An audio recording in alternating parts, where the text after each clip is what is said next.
Can you recall a past holiday when, laying upon the sand or sunbed and listening to the soft sounds of the water beside you, you thought, I could stay here forever. This is all I need.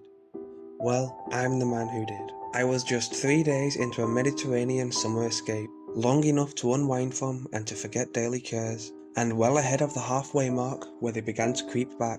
By then, I'd achieved an all-inclusive haze of permanent tipsiness and a persistently full stomach. I had never slept so well in my life, and when I was awake, my endless circuit of pool, bar, beach, bar, and back to the pool felt like a waking, nourishing dream in itself. I was beside our preferred pool, upright but eyes closed. The first buzz of the lanterns and the fading red behind my eyelids told me the sun was setting. Feeling suddenly refreshed and awake, I left my friends and went for a walk. The resort itself was pristine.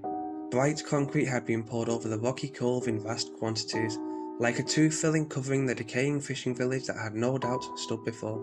Fountains and manicured shrubs broke up the grey and white as I passed. On either side of the path, conifered shrubs and flowers surrounded the mini lawns, tended by invisible hands in the dead of night. Everywhere was music, muted Europop, so quiet that it was little more than a pervasive electronic drumbeat. Out to sea, the last towboat approached the shore. Powerful engines roared into reverse, and sweating tourists were disgorged onto the sands. I found myself in a bar. It was open to the sky save for a few plastic palm leaves. A few neat plastic chairs lay around. The bar itself was also concrete, and decorated with posters, fairy lights, and flashing neon piping. Starting with 2 beers, I lowered myself into a chair that seemed to buckle under my weight. After a few days with my friends, I was happy drinking alone for a change. The place filled up quickly and chatter surrounded me. Little of it was in English, and I found it relaxing being unable to understand the myriad of conversations around me. I was free from the burden of listening and understanding. Our family waited for their food in their formal beach hybrid vest. From England too. I can tell somehow. Not that such things matter here. We were all holiday people and observed our holiday truce from the classes and politics of home. The best way to understand a country is to eat the food, said the father. He tucked into a pile of grilled prawns and a handful of chips. Menus crowded with photos were placed in front of me, but I was past hunger now. Long Island iced tea, too, I said.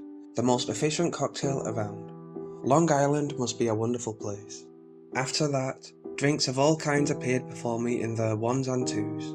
Most were sweet and elaborate with an aftertaste of rum. I stopped bothering to count. Escaping the constant measuring and budgeting of life was another freedom to relish. I was a mollycoddled child, asking and getting, putting it on my tab. Companions, likewise, came and went as the hours passed. I outlasted them all in my drinking marathon, but eventually even I had enough and I tottered away to the beach. At night, the resort took on a lunar quality. Uniform paving stones lit blue in the moonlight, the pale cliff, and the night sky the only horizons. I walked towards the stars and the dark sea beneath them. I padded past uniformed rows of white plastic sun stretchers and marble signposts. The occasional huddle of smoking teenagers. Reaching the shore, I walked to the very edge of the water, dropped to the sand, wormed my way into a comfortable position, and then lay in a happy stupor. The stars began to flicker behind tentacles of thin cloud. I closed my eyes and allowed the waves, gentle breeze, and the now distant music and laughter submerged me. I opened my eyes again. A dozen figures stood before me. The water crept past their bare feet. Most wore rough jerkins and ragged woven trousers. A few had white cotton shirts, well kept but now dirty. Some seemed to favour one leg or sported other injuries. Others seemed to shiver and quake with cold. They could have been torn from an old photograph. I let my head fall back to the sand and waited. Either they were drunken visions which would pass, or they were flesh and blood tricksters or performance artists who would soon tire of their game. A heavy crunch of compacted sand right beside my head. I sat up with a jolt. Black boots shone, buttons of cold silver caught the moonlight like exposed bones. The silhouette of a rifle stock. A glimmering revenant stood beside me, flanked by 2 near-identical companions. I had seen that uniform before, or at least those like it. A risque fancy dress costume, an off-colour sketch joke, or a retrograde sitcom. A camp villain of old war films that had long since lost its bite. But in the flesh, without the safety of a screen or sidelong wink, they were terrifying. The black Chad haunters of 20th century history books. Terrible symbols of when humans are wiped clean and repurposed as instruments of death. Cicada screamed and the bar music cycled on and on, as the three considered the others before them, who simply stood waiting. Those in rustic clothes were condemned men, I realised. Only one raised his head to face the leader of the Dark Ones. In it was fear, like the rest, but also furious anguish. That of a brother or son betrayed, perhaps. Face to face with the father who kills, the brother who accuses, the filial hangman who burns with new ideologies but also, yes, old jealousies and bitterness. Shells crack, pebbles grind against metal heel plates. Step, step. I close my eyes, open them again, still there. I try to stand and just about manage it. By then they had reached the men on the shore. I heard a few snatched words, the language the bartenders, waiters, and hawkers of the resort spoke amongst themselves. The words were similar, but the tone was harsh. Just a few words and a rifle twitch. No further explanation required. A genre classic, a cliché, even for those who lived through those times. The boldest prisoner, the one who had met the gaze of the men in black, was the first to obey. As though he could rob them of some satisfaction, he began to lope way down the beach with his head held high. Then came the others, and then came the black uniforms. Last in the procession was me, following unsteadily like a stray dog. I have long suspected I am a coward at heart. Rare are the chances to prove otherwise in my times and conditions, and it was not through any compulsion to intervene that I went with them. I can't even say I wished to nobly witness what I knew was to come. Perhaps it was morbid curiosity, some lust to truly understand by plumbing the depths and searching for my own face at the bottom, or a deep well of guilt, to have so easily forgotten all of this and so soon, so few decades since. We trudged past groping couples and groups of friends playing drinking games. We passed ignored or unseen.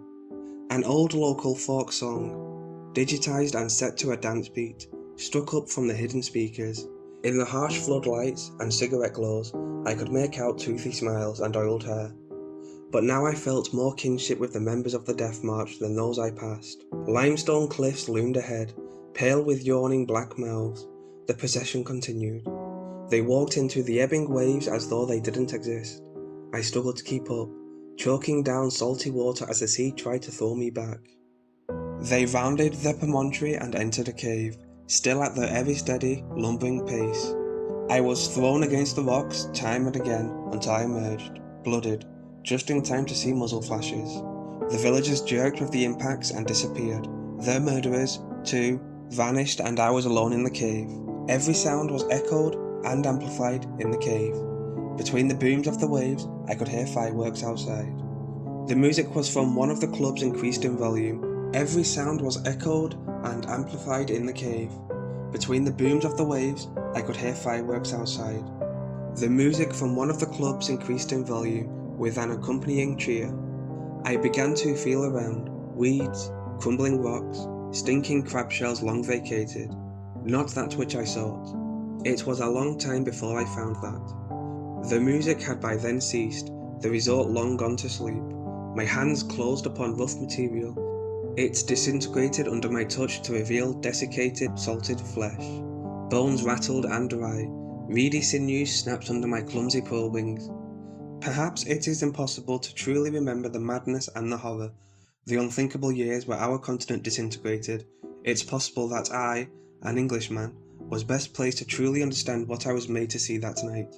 Our land wasn't ravaged by rapes, gassings, and rifle shots in the night, nor were our own ancient scores and resentments, until then gently decomposing, ripped from the ground and animated to serve new masters. My fingers pinched hard on the old flesh. I have to use my nails to find purchase, and I tease it away from the bone. Wrapping it in seaweed to mask the taste, I swallow it. It is sustenance and ritual. In this way I can hover between their time and mine. A ghost of myself, projected forwards and backwards simultaneously. I can remember the past. Every evening, as the sun retracts its light from the cave, I can hear the music.